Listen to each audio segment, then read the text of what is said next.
dos principais pontos da revisão da lei de zoneamento é a expansão dos eixos de transformação. No segundo episódio da série especial, você vai saber o que isso significa e como impacta o cidadão.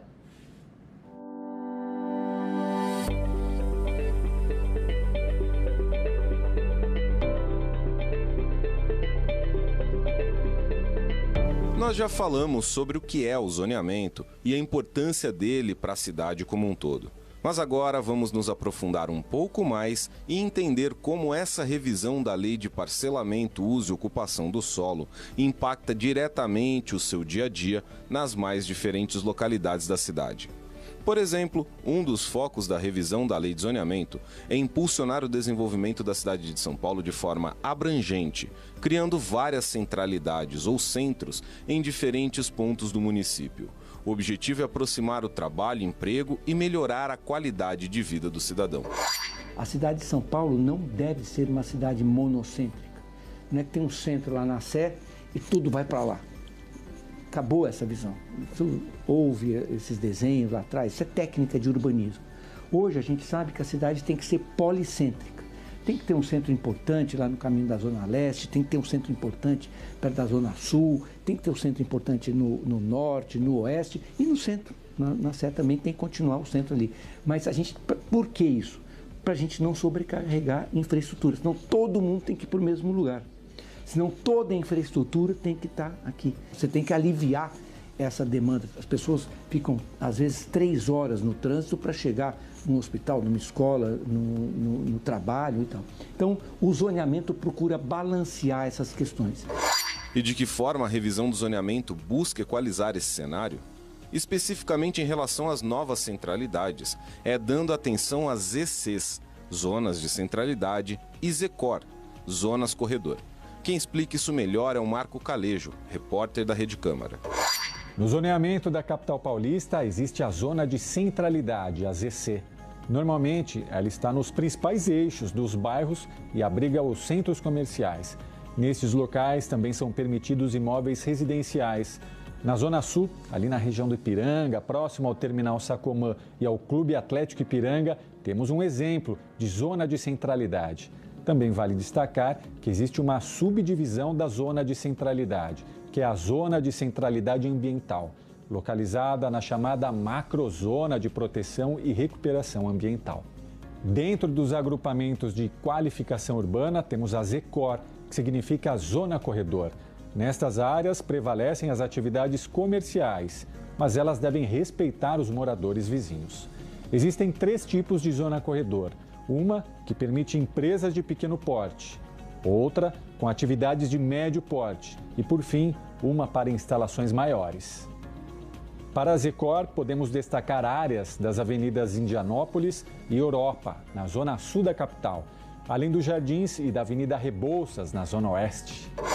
Essa proposta de revisão da lei de zoneamento está diretamente ligada a um ponto de muita discussão e polêmica na revisão do PDE, a expansão da área de abrangência das ZEUs, Zonas Eixo de Estruturação e Transformação Urbana. Entre os agrupamentos de qualificação urbana da cidade de São Paulo está a ZEU, a Zona Eixo de Estruturação Urbana. Estes perímetros ficam próximos ao sistema de transporte público coletivo. A ZEU tem como característica mesclar os usos, ou seja, neste zoneamento há imóveis residenciais e não residenciais. A Zona Eixo de Estruturação Urbana apresenta alto adensamento populacional e construtivo. Um exemplo de ZEU é o eixo do metrô Tucuruvi, em Santana, zona norte da cidade. Mas por que essa expansão gerou polêmica?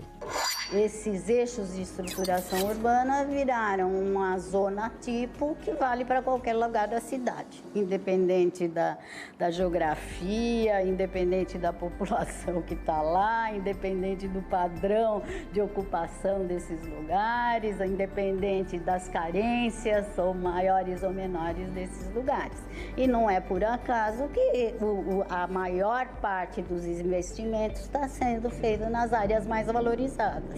Mas tem uma coisa inédita nesse processo que está sendo chamado de verticalização, que pela primeira vez na história de São Paulo é tão generalizado.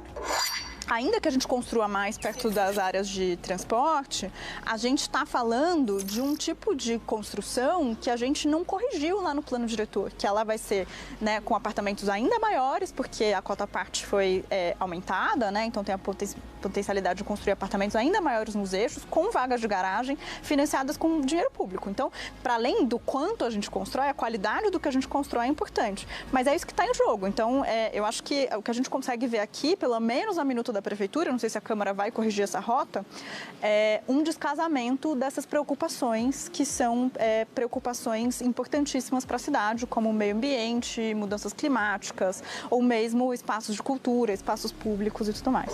São muitas possibilidades que nós temos, não só de expansão dos eixos, que foi uma das grandes polêmicas que foi dada no plano diretor, mas principalmente as preservações e o tipo de controle que nós poderemos fazer em cada um dos zoneamentos da cidade.